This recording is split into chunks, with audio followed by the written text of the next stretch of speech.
Hello YouTube, this is my 19th drawing for Inktober. This drawing is going to be of a cyborg lady. My inspiration for this was kind of weird. I was listening to music on YouTube and ended up getting into a playlist of a series of Daft Punk music videos that have animation that was done by the guy who did the animation for this super old anime that used to play on Space Channel when I was a kid called Galaxy Express 999. It reminded me of the existence of pretty cyborg ladies with human body parts and robot parts, so I thought I'd take a stab at it. My intent was to make her look kind of clunky.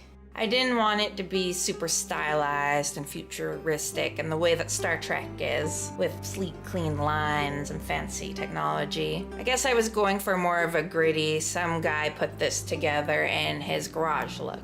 And by this, I mean this lovely cyborg lady. I wanted to make one of her eyes a robot eye, but then felt a little ashamed because I hesitated because I didn't want it to detract from her being pretty. And you know, that's a silly reason for not trying something new, right? For my first attempt at her eye, when I inked it, I didn't like how it looked. But I do fix it later. I think my problem was that I tried to put too much detail and texture in too tiny of a space. I still lack the coordination and skill to be able to use my pen in a way to make it look good.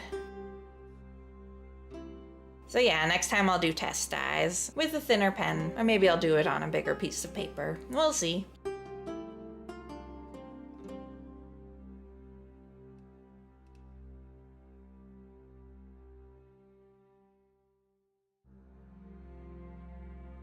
I also started adding thick lines around her robot parts to bring them forward a bit more. Because, you know, the point of the drawing was cyborg chick. Her robot part should be a pretty prominent part of the drawing, I think. I probably could have looked at more reference photos, though, of screws and how their heads look. Or even more pictures of other robot people.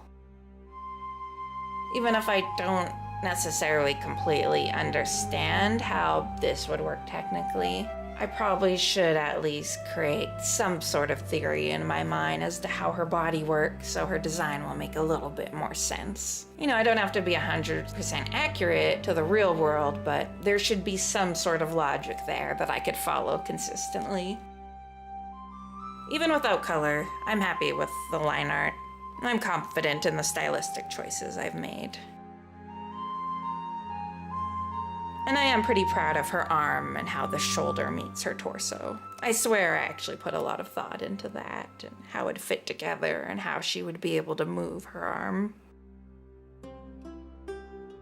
I didn't want to just draw a normal arm and then add some buttons and lines on it and just make it a normal arm with lines that would show you she's a robot because she has seams.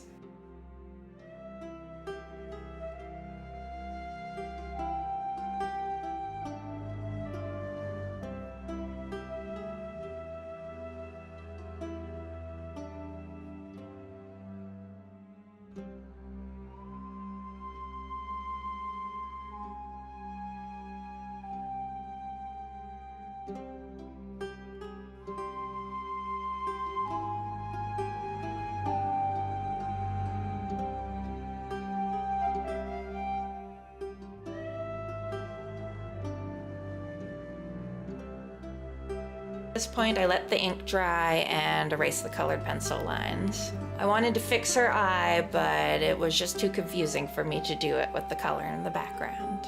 My fix was making the area around her pupil dark black. I felt doing this brought out the little gears in her pupil a lot better. I also started thickening the lines around her buttons and adding textures to different parts of her body. I avoided doing any kind of shading on her human skin areas. I wanted to leave all shading and textures to her robot body parts to draw attention to them. And unconsciously, I think I was also wanting to create a sense of different. She's one character, but her arm and her head and stomach are all definitely made of different materials. This would probably be actually a great drawing to color with Copic markers, because then I could suggest those shadows using the different colors of marker. which would defeat the point of this photo because it is Inktober. It's supposed to be just ink. And well, this is the final. If you enjoyed this video, please give it a like and subscribe to my channel. Thank you!